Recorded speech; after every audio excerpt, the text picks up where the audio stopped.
Lahat ng relasyon ay umahantong sa tinatawag na boring stage. Siguro nangyayari yun after 5 months on more than 1 year. Ito yung sinasabi nila na wala na yung spark or kilig. Yung wala ka nang nararamdaman na excitement tuwing kausap mo siya.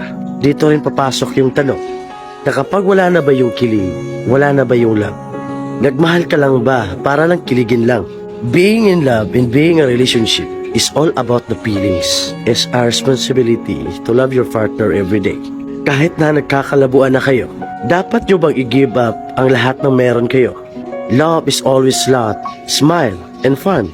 Kapag hindi ka nasasaktan, ibig sabihin nun, hindi ka totoong nagmamahal.